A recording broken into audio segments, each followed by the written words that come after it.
Assalamualaikum warahmatullahi wabarakatuh. Selamat siang anak-anakku. Sebelum kita mulai materi Al-Quran Hadis pada hari ini, marilah kita bersama-sama membaca sholawat Fatih, dilanjut dengan surat Al-Fatihah. Bismillahirrahmanirrahim. Allahumma sholli ala sayyidina Muhammad al-Fatih lima ughliqa wal khatim lima sabaq nasil haqqi bil haqqi wal hadi ila siratikal mustaqim wa ala alihi haqqa qadrihi wa miqdaril azim. Bismillahirrahmanirrahim. Alhamdulillahirabbil alamin arrahmanir rahim maliki yaumiddin iyyaka na'budu wa iyyaka nasta'in ihdinas siratal mustaqim siratal ladzina an'amta 'alaihim ghairil maghdubi 'alaihim waladdallin. Anak-anakku, kenapa kita harus membaca sholawat dan harus membaca Fatihah? Yang pertama, yang namanya doa tanpa sholawat ditolak. Namun, membaca sholawat saja itu sudah termasuk doa. Selanjutnya, Fatihah adalah banyak barokahnya, banyak manfaatnya yang akan kita terima apabila kita sering membacanya. Hanya saja tidak kelihatan. Kemudian doa Al-Quran itu diringkas dalam surat Al-Fatihah. Oleh karena itu, kalau membaca Fatihah itu insya Allah termasuk membaca Al-Quran. Apalagi di dalam Al-Quran itu sudah memuat doa. Ringkasan doa adanya di surat Al-Fatihah. Itu sebabnya saya mengajak dalam kegiatan yang baik, jangan lupa membaca sholawat dan membaca Fatihah. Baiklah anak-anakku yang Bapak cintai dan Bapak banggakan, pada pelajaran Al-Quran Hadis di semester 1 ini membahas tentang bacaan mad iwad, mad layin, dan mad arid lis sukun. Ini ketika kalian di kelas 7, mungkin kalian ataupun di pendidikan manapun di luar sekolah, di luar MTS, apakah di pondok atau dimanapun, mungkin pernah mendengar tentang mad. Mad itu panjang. Mad itu memanjangkan bunyi suatu huruf, ya. Kemudian mad ini pada dasarnya ada dua. Yang pertama mad tobi'i atau mad asli. Yang kedua itu mad far'i atau mad cabang. Cabang-cabang mad ini jumlahnya ada 13.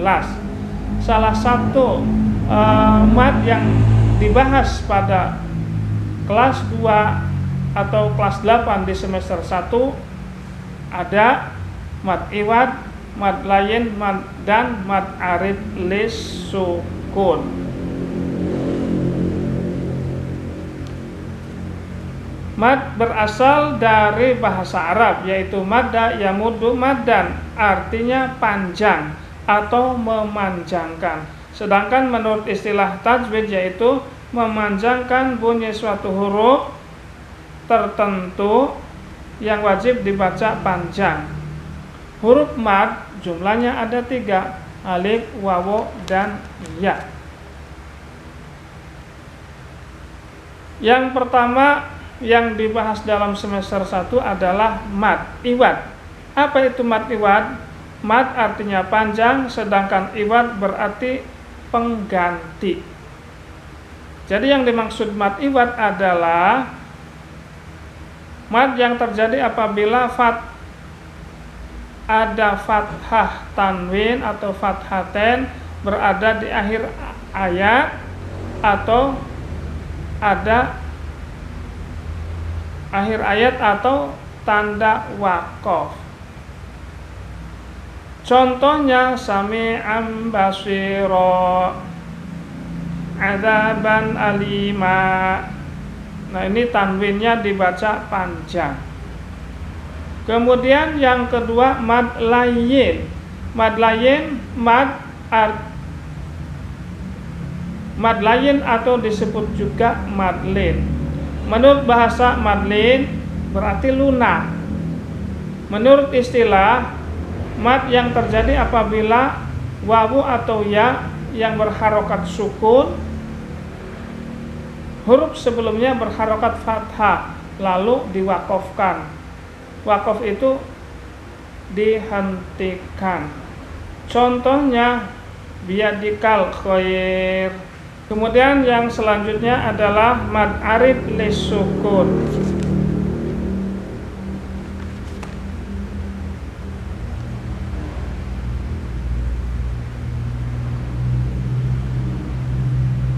Dalam mad arid lisukun ini ada dua tingkatan. Yang pertama tul atau panjang, yang kedua tawasud, yang ketiga qasar atau pendek. Tul berarti panjang, kalau tawasud itu pertengahan, kalau qasar itu pendek. Perhatikan sekali lagi, mad yang dibahas dalam semester 1 di dalam kelas 8 ini ada dua. Yang pertama mad iwad. Mad iwad yaitu mad pengganti. Maksudnya apa pengganti? Apabila ada fathaten yang berada di akhir kata kemudian diwakofkan, itu namanya mad iwad. Selanjutnya mad layin. Mad layin atau madlin yaitu mad yang dibaca lunak. Maksudnya apabila ada wawu atau ya yang berharokat sukun, sebelumnya berharokat fathah lalu diwakofkan. Cara membaca mad layin boleh panjang, itu 2 harokat, kemudian 4 harokat, kemudian juga 6 harokat. Kalau 2 harokat berarti qasar, kalau 4 harokat berarti tawasud, kemudian kalau 6 harokat berarti tul.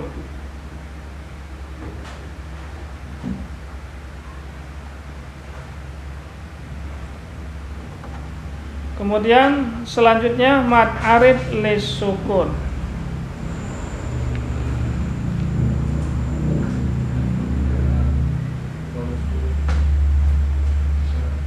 Mad artinya panjang, sementara arid berarti bertemu, dan lisukun berarti dimatikan karena wakof.